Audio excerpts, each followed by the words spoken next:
아, 그러니까 여러분들이 이게 교육을 지금 똑바로 해야 됩니다. 이게. 예, 그래가지고 어, 이 말을 들었을 때 이것을 이겨낼 수 있는 그런 훈련을 받아야 돼요, 우리가. 근데 그렇게 못해요. 그렇게 안 하고 어, 자꾸 이제 싫은 말을 하지 말라는 식으로 얘기를 하는데 그거는 불가능한 것입니다. 절대 불가능해요. 그러니까 어떻게 해야 되냐? 이겨내야 된다. 어떻게 이겨야 되냐?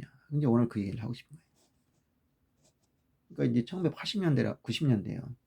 일본에서 일본에서 일본에서 이제 일본에 내가 유학을 하고 있는데 그게 어느 쪽인지 모르겠어요. 일본 신문에서 그 얘기를 한 건지 우리나라 신문에 일본 사람이 기사를 쓴 건지 그러니까 한국 특파원이 쓴 건지는 모르겠습니다. 그건 전혀 기억이 안 나는데 그건 중요한 게 아니고요.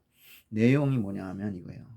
한국 어떤 학교에서 초등학교 교실에서 어떤 아이를 그러니까 어렵다 생활이 어렵다 그래서 선생님이 아이를 앞에 세워놓고 그 아이를 돕자 그런 얘기를 하고 있었어요. 이제 돕자고 하려면 이제 어떤 형편인지 얘기를 해야 될 거 아니에요. 근데 그걸 보면서 이 일본 사람이 이제 놀란 거죠.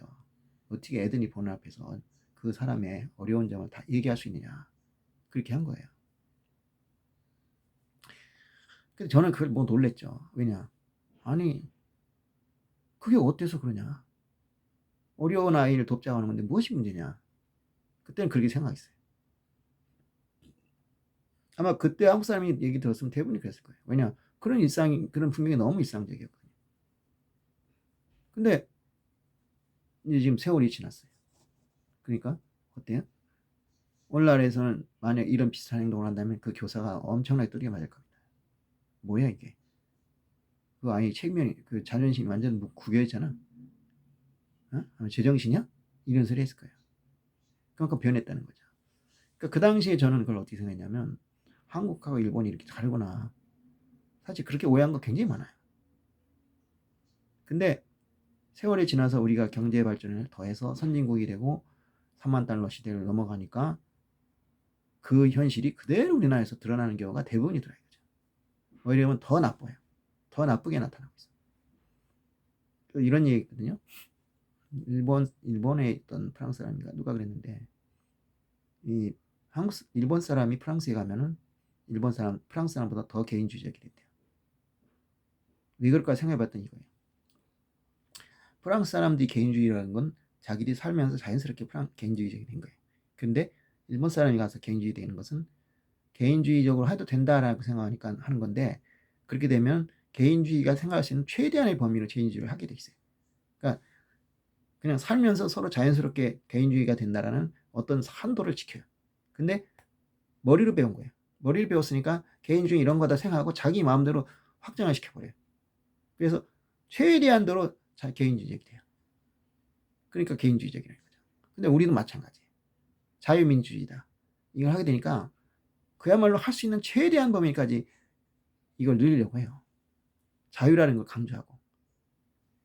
그러니까 자유만 강조가 되는 거예요. 문제죠 이게. 그러니까 민주주의를 갖다가 이론으로 배운 나라하고 민주주의를 자기가 만든 나라하고 틀린 거죠.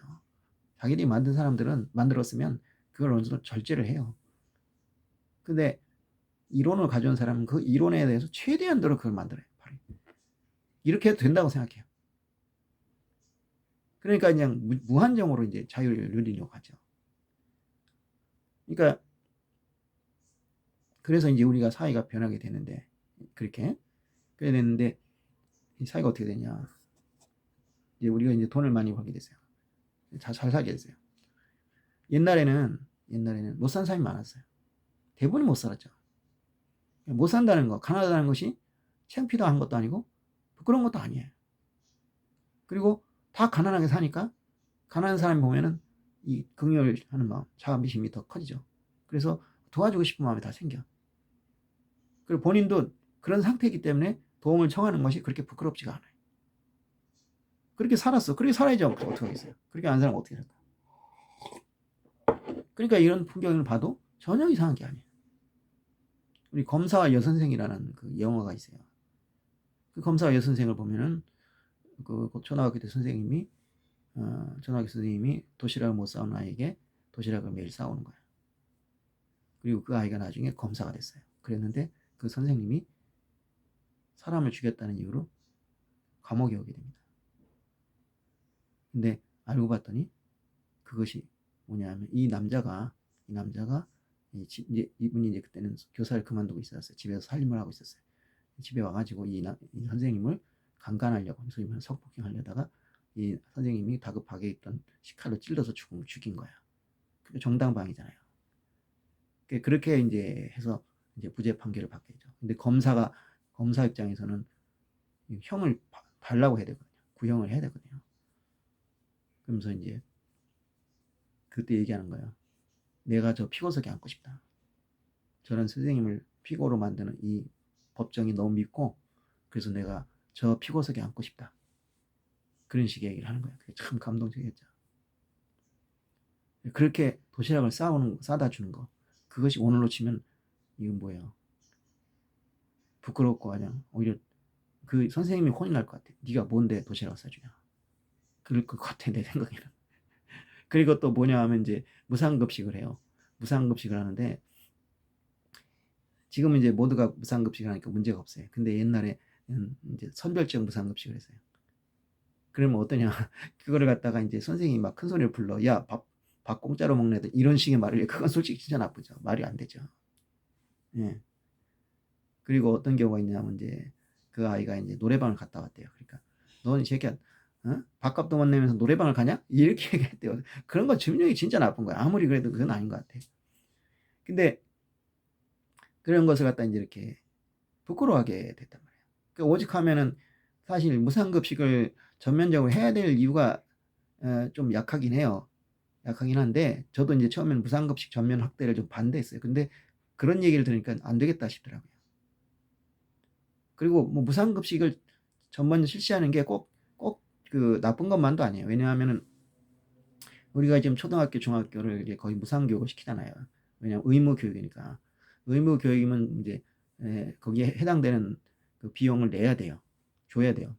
예를 들어서 여러분들이 군대를 가잖아요. 군대를 가는데 밥값 내고 군대 생활하는 사람은 아무도 없거든요. 당연하죠.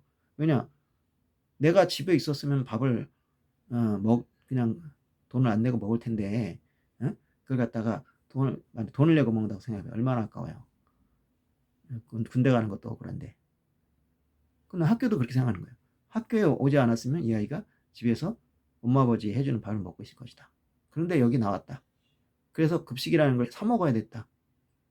그러면 이 밥을 먹는 것도 결국은 이 교육 때문에 생기는 비용인 것이죠. 말하자면 군대 간 사람이 밥을 먹어야 되잖아요. 그럼 당연히 밥을 먹여줘야 되잖아요. 그래서 뭐 있어요. 그런 사람이 있어요. 뭐냐면 학교에 뭐 밥 먹으러 갑니까? 이런 사람이 있어요. 그래가지고 무상급식 반대하는 사람, 무식이 통통 튀는 거죠. 왜냐? 그럼 군대 가는 군인들은 왜 밥을 줍니까? 그러면서 뭐 나라 이제 공부를 해. 그 사람 경상 사람이에요. 학교에 공부하러 가지 밥 먹으러 갑니까? 이런 식이에요. 그럼 내가 그렇게 할까요? 군대 나라 지키러 가지 밥 먹으러 갑니까? 그럼 밥값을 내세요, 군인들도. 나 이러고 싶어. 그럼 맞아요? 이 말 듣고 맞아. 그래. 그럼 이제 군인들한테 밥값 내라 그래. 그런 얘기 했다가 이제 맞아 죽는 거죠. 국회의원이 그런 얘기 했다가 그 다음에 이제 당연히 낙선되는 거죠. 남자들이 가만히 있겠습니까? 그러면은 학교도 마찬가지예요. 밥 먹으러 가는 건 아니죠. 근데 밥을 안 먹고 공부를 할 수는 없잖아요. 예? 그렇잖아요. 그러니까 밥을 먹는 게, 군인이 나라 지키러 갔는데 식사 때마다 집에 와서 밥 먹고 가면 됩니까? 그럼 뭐 어떻게 나라를 지켜요? 그럼 당연히 이제 밥을 줘야죠. 그건 똑같은 건데 그게 그러면 뭐 군인들이 밥 먹으러 군대 간 겁니까? 참 진짜 무식이 태도 너무 못한 것 같아. 그러니까 그런 면에서 볼 때는 이 무상급식이라는 것이 꼭 어려운 사람을 돕는다는 것도 있지만 국가에서 의무교육을 시킨다면은 이거는 무상급식을 하는 것이 그런 측면에서는 맞아요. 근데 고등학교 같은 경우에는 의무교육이 아니기 때문에 무상급식을 꼭 시켜야 되냐라는 논란이 있을 수 있죠. 네, 그 점은 뭐 다른 얘기니까 조금 관두고. 근데 이제 어차피 지금 고등학생도 사실 고등학교도 의무교육을 해야 돼요. 뭐 사실 고등학교 다 가지 않습니까? 그러니까 의무교육 하는 게 맞고 그렇게 생각하면 무상급식 한다 해도 뭐 그 문제는 없다고 생각해요. 근데 이제 또 어떤 면에서 보면은 무상급식이라는데 너무 많은 돈이 들어지니까 그 돈을 차라리 학교 시설을 고치거나 다른 걸 하는 게 어떻겠냐라는 생각도 과히 그렇게 꼭 틀린 말은 아니라고 생각해요. 뭐 그거는 좀 생각해 봐야겠습니다. 근데 아까 얘기한 대로 밥 먹으러 학교 가냐 이런 얘기는 정말 무식한 소리고요. 어쨌든 그런 식으로 이제 이 무상제도 이런 것이 결국은 이제 그 선별적 그 복지가 가지고 오는 어떤 문제점, 어떤 부끄러움, 수치 이런 걸 막기 위한 건데 그것도 생각이 옛날하면서 그래요. 뭐냐면 아, 옛날 같으면 그런 걸 받지도 못했잖아요. 우리가 복지에도 없었잖아. 그러니까 그런 거 받는 것 자체가 너무 고마웠던 거야. 그런데 지금은 그런 경우에도 이게 부끄러움을 가리게 되는 그런 시대가 온 거예요. 근데 왜 이렇게 되느냐? 그러니까 잘 살게 됐어요. 잘 살게 되니까 가난이 부끄러우게 된 거예요. 가난이 부끄럽게 됐죠. 왜냐하면 옛날에 다 못 살았는데 지금 다 잘 살아요. 근데 이 사람이 못 살아. 그럼 너 문제가 있는 거 아니야? 뭐 그렇게 얘기할 수 있는 근거가 전혀 없진 않아요. 왜냐? 옛날엔 진짜 일자리도 없었어요. 근데 지금 일자리 있어요. 그러니까 네가 놀고 먹는 거 아니냐? 이런 얘기를 할 수도 있단 말이에요. 또 그렇게 생각할 수도 있고. 예, 아니면 너가 좀 바보 아니냐? 이런 식으로. 예, 그러니까 자기가 가난하다는 것을 음, 남에게 말을 할 수도 없고 또 자기가 가난하게 보이는 것조차도 이제 부끄럽게 보이는 거예요. 싫은 거예요. 그리고 더 나아가서는 남이 나한테 가난하냐라고 물어보는 것도 이제 싫은 거예요. 그런 식으로 얘기 듣고 동정을 받는 것도 이제 싫은 거예요. 왜냐? 남들이 다 안 그러는데 나만 그렇다면 낙인 효과가 나는 거죠.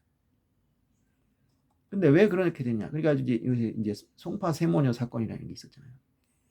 제가 그걸 뭐 가볍게 간단하게 읽어보긴 했어요. 읽어봤는데 결과는 게요. 그 사람들은 자신들이 살아가야 되는 의지보다도 어디가 더 강했냐면 자존심이 훨씬 강했어요. 그러니까 아주 간단하게 하면 무슨 독립의사 투사도 아닌데 독립투사들이 어떻게 했어요? 내가 일제에 항복해서 호의호식도 사느니 차라리 내가 그냥 죽음을 택하겠다. 그렇게 해서 죽음들을 많이 택하잖아요. 예를 들어서 주기철 목사님 같은 경우에는 그냥 나 순사판 하겠다. 안 해도 돼요. 그냥 하겠다라는 선언을 하면 돼요. 그러면 이제 사람들이 그 주기철 목사의 영향을 받아서 신사참배 하러 가게 된단 말이에요. 근데 그걸 안 하겠다는 거예요. 왜냐? 나는 우상숭배를 할 수 없다. 그 신념을 가지고 이제 해서 결국 이제 옥중에서 순교하게 되죠. 근데 이게 무슨 뭐 순교하는 것도 아니고 무슨 절대 뭐 해서는 안 되는 것도 아니고 근데 그런데 사는 것보다도 내가 차라리 부끄러움을 당하니 죽어버리겠다 그렇게 생각할 수밖에 없는 행동을 한 거더라고 보니까 참 대단해요. 근데 그렇다면 왜 그러면 그 모녀가 그렇게까지 해가면서 죽음을 택했느냐? 그 사람들이 머리가 이상한 거냐? 그건 아니에요. 정상적인 사람들이에요. 그럼 뭐냐? 이 사회가 그렇게 되는 거예요. 이 사회가. 그러니까 어떤 그 삶이 윤택해지면서 전체적으로 어떤 도움받는 것을 부끄럽게 생각하고 또 심지어 도움받을 사람이라고 보여주는 것도 싫고 제가 아는 친구가 있어요. 젊은 친구인데 30대 전 후반쯤 됐을 거예요. 이 친구 같은 경우에는 장애인이 돼가지고 이제 복지 카드를 갖고 다녀요. 그래서 영화 같은 걸 공짜로 볼 수 있어요. 참 좋죠. 근데 그거 복지 카드를 영화관에서 보여다 주는 걸 되게 그냥 싫어해요. 그래서 보여달라고 막 자꾸 안 보여주려고 그래. 근데 안 보여주면 공짜가 아니잖아요. 그래서 이제 보여주게 되는데 그 친구는 경증 장애인이기 때문에 별로 그렇게 뭐 두드러지도 않거든요. 근데도 그래요. 그러니까 사람 심리가 그런가 봐요. 그러니까 내가 뭔가 뒤떨어진 것 같고 그런 사람 같이 보인다. 이게 싫다는 거죠. 그게 뭐냐 하면은 우리 사회가 사람을 이렇게 줄을 세우고 비교를 하고 그래 평가를 하고 그런 사회가 그런 것이 너무 심해진 거예요. 그렇게 심해지니까 사람들은 자기가 못났다 아니면 좀 뒤떨어져 있다 무능하다는 것을 마음대로 보여줄 수가 없게는 돼버린 거죠. 그렇게 하면 사람들이 자신을 비난할 것이라고 생각하고 또 실제로 비난을 해요. 그러니까 동병상련이라는 말이 있는데 옛날엔 다 가난했으니까 가난한 사람들 마음 이해했어. 그러니까 가난하다는 것이 부끄럽지가 않았어요. 근데 지금은 가난하지 않아요, 사람 대부분이. 그러니까 어때요? 가난한 사람 마음 이해를 못 하는 거죠. 그러니까, 야, 너 공짜 밥 먹는 애들 나와봐. 안 되지. 넌 공짜로 밥을 먹으면서 무슨 영화관이냐? 이런 이제 막말이 나오는 거예요. 그런 식의 일이 계속되니까, 그런 일이 되니까, 사람들이 어려워도 어렵다는 말을 못하고, 아파도 아파다는 말을 못하는 게 되는 거예요. 예. 그런 분위기에서 말하기가 쉽겠어요? 그럼 이걸 갖다가, 그러니까, 힘드시나요? 하고 물어보잖아요. 그런데 그 힘드시나요? 물어보는 것을, 그런 질문을 당하는 것 자체를 굉장히 이제 기분 나쁘게 생각하는 거죠. 왜냐? 내가 그렇게 보인 거냐? 실제 보이니까 그렇게 했던 거예요. 근데 워낙에 사람들이 비교하고 평가하고 그런 삶이 일반화되다 보니까 그거 자체도 이제 모욕감을 느끼는 거예요. 예. 근데 예를 들어서요, 우리보다 복지가 훨씬 잘 된 데가 어디예요? 저 북유럽이잖아요. 그런 지역에서 그런 문제가 생기냐? 제가 알기로는 그렇지 않은 걸 알고 있어요. 왜냐? 거기는 줄 세기를 안 해요. 비교 평가를 안 해요. 그냥 각자의 삶을 다 존중해줘요. 그러니까 어때요? 복지를 받으면 당당하단 말이에요. 그리고 힘들냐고 물어볼 때도 당당하고, 그래, 나 힘들어. 이게 나온단 말이에요. 왜냐? 그것이 나의 자존심을 상하게 하는 일이 아니까. 주변에서, 야, 쟤 힘들다더라. 아이, 못났다.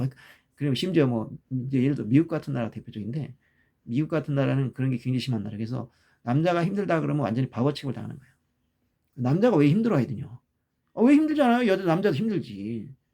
어? 그러니까 미국이란 나라가 의외로 우리보다 생각보다는 뭐냐, 마초 나라예요. 남자가 대단하게 좋은, 남자가 대단하고 여자는 별 볼일 없는 나라다, 이렇게 우리보다 더 그게 심해요, 심한. 그러니까 미국에서는 이 게이들이 굉장히 힘들더라고요. 그러니까 여자처럼 하고 다니잖아요. 그걸 아주 굉장히 경멸해요, 이 미국에서는. 근데 그렇게 반대 어디냐면 일본이요. 일본은 그런 거를 전혀는 아니지만 거의 차별이 없어요. 그러니까 여기 일본이 게이의 천국이라는 거죠. 그렇다고 뭐 그게 좋다고 내가 말하는 건 아니고요. 이제 이를테면 그런 차별이 없다는 거죠. 그러니까 남자가 힘들다 그러면요, 못난이 바보 취급을 당해요. 그러니까 그 페미니즘에서는, 페미니스트들은 남자들이 뭐 가부장고 권력을 가지고 막 여자를 억압한다고 자꾸 그러는데, 옛날에는 혹시 그런 점이 있었을지 몰라요. 그리고 지금도 좀 있을지 몰라. 그런데 그럼 그 남자가 그럼 다 그 권력을 휘두르면서 잘 살고 있냐? 천만에요. 그것 때문에 생각을 해보세요. 부모하고 자식하고 가정에서 누가 편합니까? 그 물어보나 많아요. 부모가 훨씬 힘들어요. 부모는 집을 다 책임져야 돼요. 그 대신 권력을 갖고 있죠. 자식을 징계할 권리도 있고 여러 가지로 제재할 권리가 있어요. 그러면 자식 입장에서 그게 부러워야 됩니까? 부럽긴 뭐가 부러워요? 요새 애들은 야가지요. 그거 부럽다 생각 안 해요. 우리 때는 부럽다고 생각했죠. 왜냐? 우리 때는 부모가 무서웠잖아요. 근데 지금 부모가 맹탕이거든요. 그러니까 알아요, 쟤들이. 내가 부모가 되면 힘들겠구나. 그래서 부모 뭐 빨리 어른 되고 싶다는 얘기도 안 해요. 참 놀랍더라고요. 부모가 힘들겠어요? 자식이 힘들겠어요? 물어보나 많아요. 예. 그러니까 가부장이다? 가부장이라는 게 뭐예요? 집안을 다 책임져야 돼요. 전쟁 나가면 나가 죽어야 돼요. 총 맞아서. 그런 점을 고려를 안 한다고. 그러니까 남자는 좋겠다 이래. 꼭 사춘기 아들 같아. 어른은 좋겠다 이러는 것처럼. 그러니까 그런 식으로 그 힘들다는 걸 힘들지 못하게 이제 얘기 못하게 하는 사회. 이게 뭐냐 하면, 그럼 결국 이제 남한테 도움을 청하거나. 그래, 남자들이 뭐냐, 그 내가 놀란 게 그 자살률이 남자보다 여자가 높을 줄 알았어요. 여자들이 자꾸 죽겠다 죽겠다 하니까. 근데 실제로는 남자들이 더 높아요. 왜냐, 여자들은 약해, 힘들 때 그냥 힘들어, 약해, 나 힘들어, 나 죽겠어, 나 좀 도와줘라는 말이 남자보다는 좀 쉽게 나와. 왜냐, 여자들에 대해서는 그런 게 약하거든. 여자는 강해야 된다는 생각이 별로 없어요. 그러니까 좀 약해 보여도 남들이 그걸 이해해줘. 여자니까 그렇지 생각하고. 근데 남자 그러면, 자, 옛날 말로 지금 사내 자식이 무슨, 그렇게 허약한 소리 이렇게 얘기를 해요. 그러니까 더 얘기를 할 수가 없는 거야. 예를 들어서 집에서 아내가 힘들어. 그럼 애들한테도 호소할 수 있어요. 애들은 들었잖아요. 좀 크면은. 그리고 남편한테 호소해. 친정엄마한테도 호소해. 그렇게 해서 넘어가. 그런데 남자가 힘들면 어떻게 될까요? 호소할 때 있을까요? 내가 생각 없을 거예요. 남자가 집에 와서 아이들 붙잡고 힘들다고 하겠어요? 아니면 마누라 붙잡고 힘들게 하겠어요. 그렇다고 자기 어머니한테 하겠어. 어머니한테 그러면 보나마나 저 마마 보이 저거 막 그럴 거란 말이에요. 그렇게 들릴 거예요, 분명히. 그러니까 얘기할 데가 없어요. 그리고 힘들다는 차원이 틀린 거죠. 왜냐, 여자들 이제 지금 제가 오늘 아침에 그 표를 봤는데 보니까는 우리나라의 가정이 50%도 안 돼요, 맞벌이를. 나머지 50%는 뭐예요? 남자 혼자 돈을 벌어요. 그러니까 여자들이 힘들다. 그것도 나이가 많은 사람들은 또 적을 거야. 젊은 사람들은 좀 맞벌이가 많으니까 그래도 좀 아마 6, 70%는 될 거야. 그러면 그 중고년생들, 나이 먹은 분들은 한 60, 70%가 이제 전업주부겠죠. 그 이상도 될 수 있고. 사실 우리 또래 사람들 중에 여자가 열심히 일하는 가정, 나가서 일하는 가정 별로 없을 거예요. 그러니까 그 고민이라는 게 뭐냐면 그냥 감정적인 게 많죠. 어떤 현실적으로 막 급박한 거, 정말 내가 이거를 해결하지 못하면 우리 가족이 길거리에 나갈지도 모른다, 굶지도 모른다, 이런 것이 아니라 그냥 뭐 인간적인 갈등 이런 거예요. 그러니까 그건 해결이 안 돼도 되는 문제야. 근데 그래도 해결이 되는 게 좋으니까. 근데 그런 것은 그냥 친구하고 만나서 얘기하고 친정엄마한테 얘기하고 뭐 자식들한테 하소연하고 그래서 완전 풀어질 수 있잖아요. 근데 남자들이 겪는 문제는 당장 돈벌이 문제예요. 그거 하소연한다고 누가 해결해줘요? 결국 그렇게 되면 이제 그런 경우 있잖아요. 뭐 직장에 너무 힘들어가지고 자살하는 경우. 그건 나 뭐 이해가 안 가는데 이해가 안 가는 건 아니에요. 왜냐? 자기가 그냥 그만두면 되지만 그럼 그렇게 되면 가족은 어떻게 됩니까? 못 그만둬요. 근데 여자가 직장을 다녀 만약에. 근데 남편도 다녀. 근데 여자가 너무 힘들어. 그럼 정 안 되면 남편한테 얘기해서 너무 힘들어 죽겠어. 그러면 남자가 너 뭐야? 어? 왜 직장 그만둬? 이렇게 하나 안 할 거야. 그렇게 힘들면 그만둬야지. 이렇게 하는 사람들이 많아요. 그럼 그만둘 수 있어. 근데 남편이 그러니까 남편이 나 더 힘들어 죽겠다. 나 그만두겠다. 그럼 집은 애들은 누가 먹이 살려? 이렇게 나올 수란 말이에요. 그럴 때 그래 그만둬. 내가 돈이라도 벌어줄게. 당신 힘들면 그만둬. 이럴 아내가 몇 명이나 있을까요? 갈 데가 없어요. 갈 데가. 그러니까 아까도 얘기했지만 두 가지를 생각해 보셔야 돼요. 그러니까 남녀 간의 차이일 수 있고 그 다음에 시대죠. 옛날 시대는 다 어려웠으니까 자존심을 내세울 일이 없는데 지금 세대는 다 웬만큼 잘 사니까 자존심을 잘 살지 못하는 게 이상한 거예요. 그러니까 자존심을 내세울 수밖에 없어요. 그런 상태에서 누가 나의 정체, 내 안에 있는 것을 내가 지금 잘못하고 있고 고생하고 있는 것을 알게 되면 그것이 드러나는 순간 내 자존심 박살이 난다. 나는 못난 인간이 된다. 이런 그 생각이 지금 팽배해 있는 거죠. 네. 그러니까, 어. 그러니까 이제 예수님이 오셨을 때도 마찬가지예요. 예수님이 오셨을 때도 예수님 분명히 진리를 말씀하셔. 그런데 모든 사람이 예수님을 따른 게 아니라 예수님을 싫어하는 사람도 있어요. 뭐냐? 바리새파 사람들. 그 사람들이 여태까지 이걸 믿어왔어. 그런데 그게 아니라는 거야. 옛날 율법을 잘 지키면 된다는 데 율법이 아니라는 거야. 믿음이라는 거야. 사랑이라는 거야. 그럼 자기들이 여태까지 믿어온 것을 다 성도들이 내던져야 돼. 이게 인정할 수가 없죠. 왜냐? 그 사람도 밥벌이가 달려있고 그 사람도 삶이 달려있는데 그리고 그렇지 않더라도 만약에 어떤 사람이 60 먹은 사람이 있는데 그 사람에게 당신이 살아온 것은 전부 잘못된 삶이야. 전부 실패한 거야. 이렇게 해버리면 그 사람이 얼마나 괴롭겠어요. 견딜 수가 없죠. 그러니까 부정을 하는 거예요. 그런데 오늘 이제 이 글의 제목이요. 당신은 완벽하지 않아도 됩니다. 이게 얘기를 안 했네. 손 내밀기예요. 이 제목, 이 글이 뭐냐 본문이 예수께서 그곳에 이르사 쳐다보시고 이르시되 삭개오가 속히 내려오라. 내가 오늘 네 집에 유하려 하겠다 하시니라. 누가복음 19장 5절 말씀. 삭개오 얘기죠. 삭개오가 예수님 온다니까 구경을 했어요. 구경을 했는데 키가 너무 작으니까 보이지가 않아서 나무에 올라가 앉아 있으니까 예수님이 내려오라고 내가 너희 집에 있겠다고. 참 놀라운 거죠. 일단 삭개오라는 이름을 알고 있다는 것도 삭개오라는 이름을 알 수가 없죠. 그 천간 동네인데 어떻게 알아요? 그 다음에 그 사람이 거기 올라와 있다는 거를 봤다는 것도 그래요. 그 많은 군중 속에서 삭개오를 보신 거예요. 그리고 거기까지도 놀라운데 또 내려와서 이리 오라는 것도 놀랬고 거기다 또 거기서 자겠다는 것도 말하자면 우리 집은 슈퍼스타가 있잖아요. 나한테 내 이름 알아. 그리고 나한테 오래. 오라고 하는 것도 어디예요? 그 슈퍼스타가 있는데 그 옆에 쓸 수 있는 것도 얼마나. 근데 또 당신 집에 오늘 하룻밤 자겠대.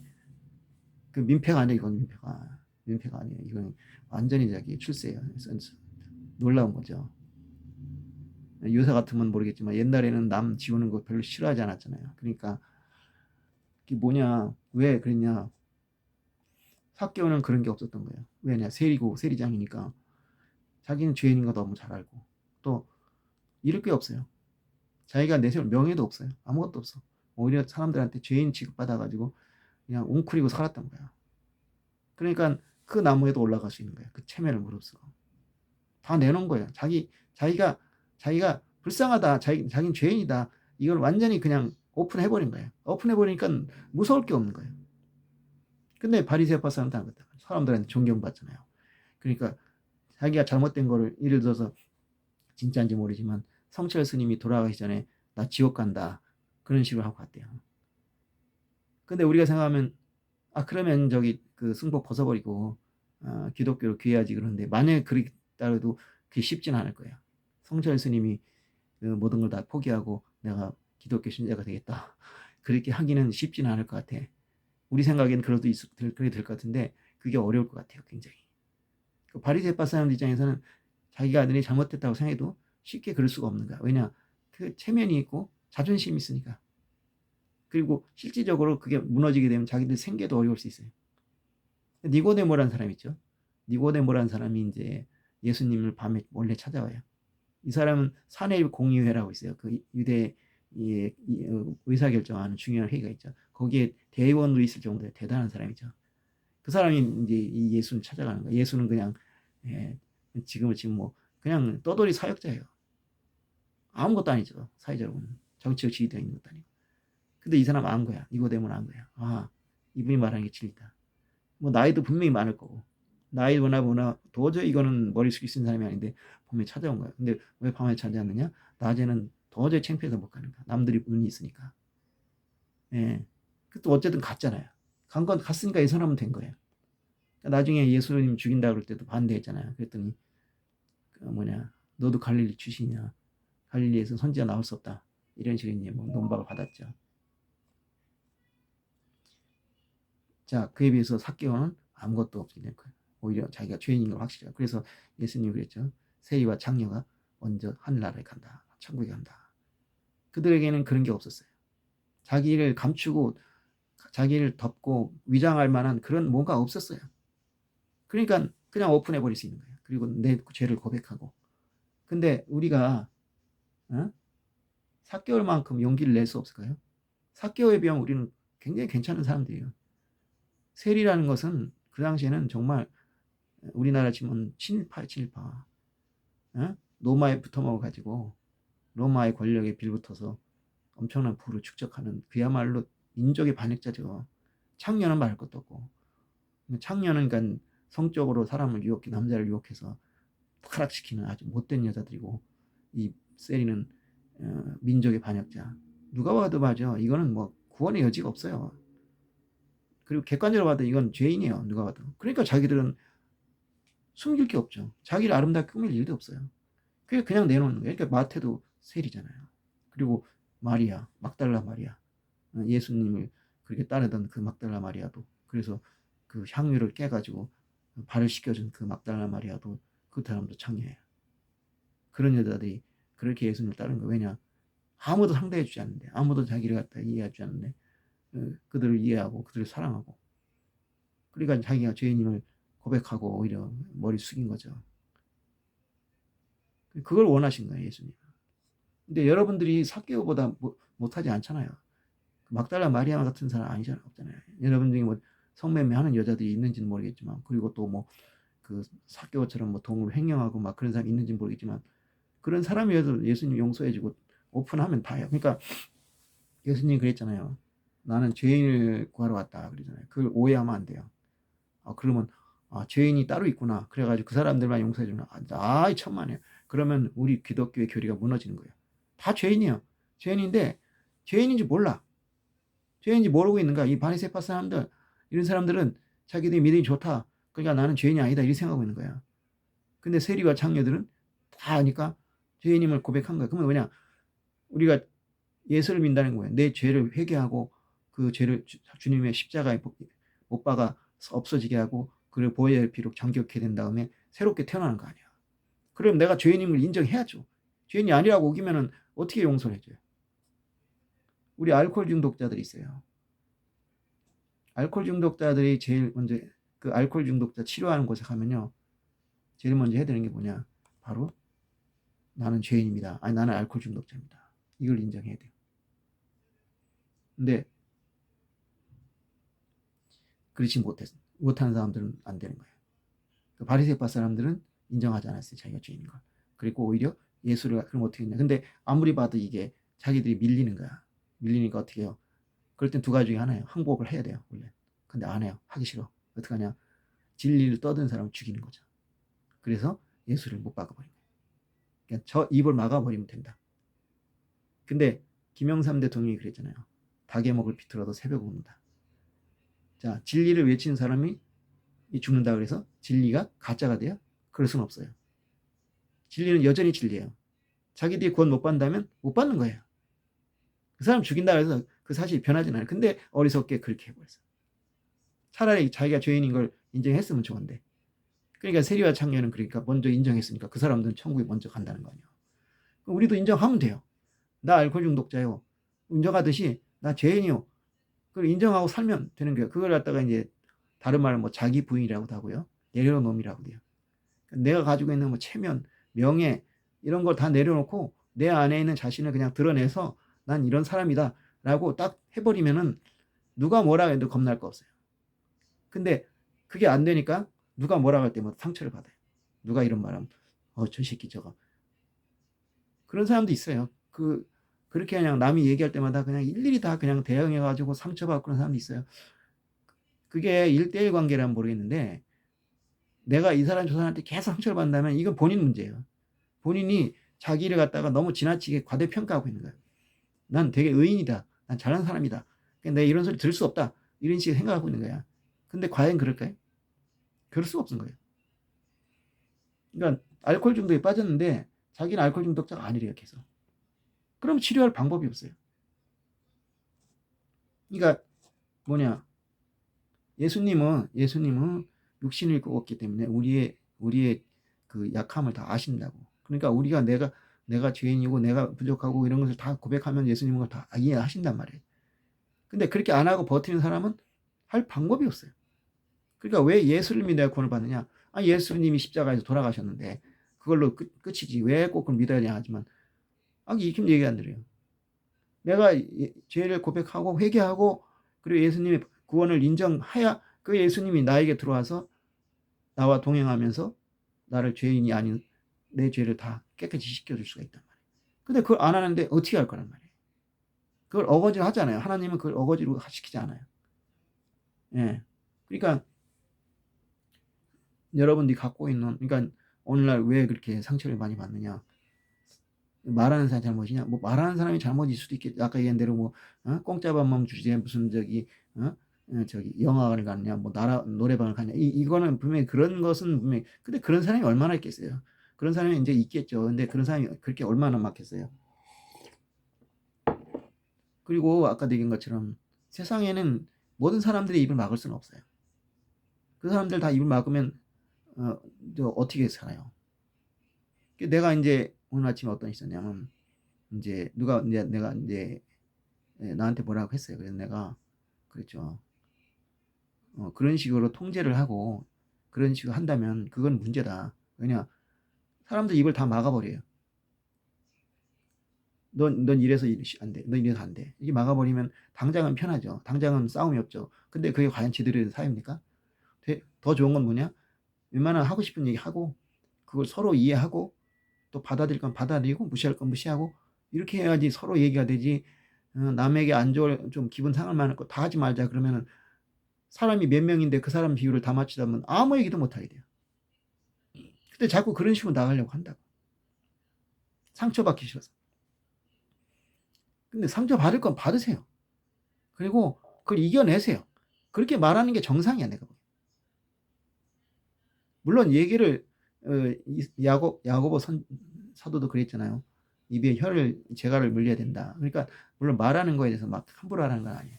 하지만 아무리 그렇다고 해도 세상에 모든 얘기가 다 죄도 아니고 또 그것이 상처를 주는 얘기. 근데 상처를 주는 얘기가 다 나쁜 얘기냐? 그건 절대 아니에요. 할 얘기는 해야 돼요. 잘못된 거 잘못됐다고 해야 돼요. 근데 그걸 난 못하게 만들어. 그럼 어떻게 이 잘못을 고칠 거냐 이거죠. 그럼 그런 얘기를 들었을 때 이겨낼 수 있는 힘이, 아니 너 대학 어디 갔냐? 너 시집 안 가냐? 너 애기 언제 낳냐? 이게 그렇게 나쁜 얘기입니까?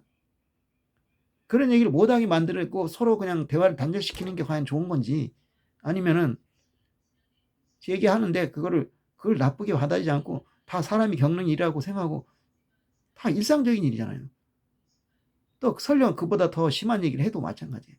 그런 좀 어떤 마음의 근육을 갖다가 만들어가는 것이 해야 되는데, 요새는 이겨나가라는 대신에 그 비율을 맞추라고 자꾸 하는데, 비율 맞추면 며칠새 어떤 일이 생기냐면 자꾸 보호를 받기 때문에 더 면역력이 약해져요. 더 저항이 약해져요. 그러면 점점 사소한 얘기 가지고도 이제 상처를 받게 된다고요. 이 죄의 문제도 마찬가지예요. 그러니까 요새는 죄 얘기를 못하게 만드는데, 죄 얘기를 해야 되는 거야. 죄를 사함받지 않으면 우리가 어떻게 천국에 들어갑니까? 우리가 더러운 더러운 마음으로 어떻게 천국에 들어갑니까? 못 들어가죠. 그건 상태. 그 기본은 뭐냐? 첫 번째는 내가 죄인입니다 라는 걸 솔직하게 인정하면 되는 거예요. 그게 바로 자기 부인이고 내려놓음이에요. 그게 안 된 사람이 어떻게 용서를 받고 어떻게 천국에 가겠습니까? 그러려면 그런 얘기를 들었을 때 이겨낼 수 있는 힘이 있어야죠. 네. 좀 그런 식의 어떤 우리 사회가 좀 바뀌어야 될 것 같아요. 자꾸 이렇게 보호해주고 감싸주는 쪽으로만 나간다는 것은 결국은 그런 식의 어떤 그 궁극적으로 해결되는 해결책이 아닌 것 같아요. 그런 면도 필요하겠죠. 분명히 그런 것도 했고, 하지만은 스스로 이겨낼 수 있는 힘도, 옛날에 이제 지난번에 몇 년 전인가 내가 모르겠는데 그 가수 두 명이, 가수가 아마 두 명이 연달아서 자살을 했어요. 근데 그게 악플 때문이라고 하더라고요. 악플은 좀 좋은 게 아니죠. 그거는 분명히 문제가 돼서 지금 연예 기사에는 악플을 댓글 아예 못 달게 만들어 놨어요. 근데 그건 솔직히 난 너무 심한 것 같아. 근데 그건 뭐 그렇다고 치고, 거기에 대해서 이제 어떤 교수님이 이제 강의실에서 그랬대요. 여러분들 왜 그런가 죽습니까? 이겨내야죠. 왜 그 나쁜 사람들은 살아있는데 여러분들이 죽습니까? 이렇게 했다가 오히려 엄청나게 비난을 받은 거예요. 그 마치 그 악플 단 사람 그게 악플 단 사람 합리화시킨 겁니까? 이겨내라고 하는 게 이게 이렇다고요. 그러니까. 이겨내라고 하는 게 옛날엔 당연히 미덕이었어요. 지금도 난 마찬가지 생각해요. 내가 이 세상에 아무리 조심해도 누군가는 나를 비방하고 욕하는 사람이 분명히 있어요. 근데 그걸 갖다가 내가 상처받아가지고 내가 힘들면 누구 손해입니까? 당연히 내 손해예요. 그러니까 이겨내라고 한 거 얼마나 좋은 얘기입니까?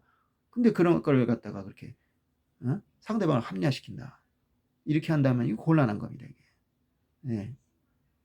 그러니까 이 삭개오 같은 우리 용기가 필요해요. 삭개오는 모든 걸 내려놨거든요. 자기는 죄인이기 때문에. 내놓을 뭐 가릴 것도 없고 부끄러울 것도 없다. 그렇기 때문에 오히려 예수님이 사랑한 거예요. 예수님 구원이 이 집에 있다. 이렇게 하신 거예요. 예, 오늘은 그 점에서 얘기해봤습니다. 여러분들도 세상 살면서 나쁜 일이 있을 때 또는 나를 비난하는 사람이 있을 때 거기에 일일이 반응하지 마시고 그것을 이겨낼 수 있는 힘을 기르십시오. 그건 뭐냐? 난 어차피 죄인이다. 나는 그 예수님의 구원받은 사람일 뿐이다. 그렇기 때문에 내 자신은 아무것도 아니다. 이렇게 해서 자기가 가지고 있는 쓸데없는 자존심, 쓸데없는 어떤 자만, 어떤 그런 교만 이런 거 다 내려놓고 살아간다면 아마 웬만한 일로 우리 상처받지 않을 겁니다.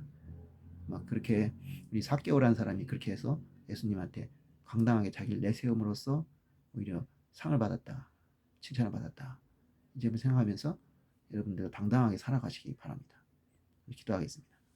하나님 아버지 감사합니다. 우리는 때때로 필요 없는 자존심을 내세워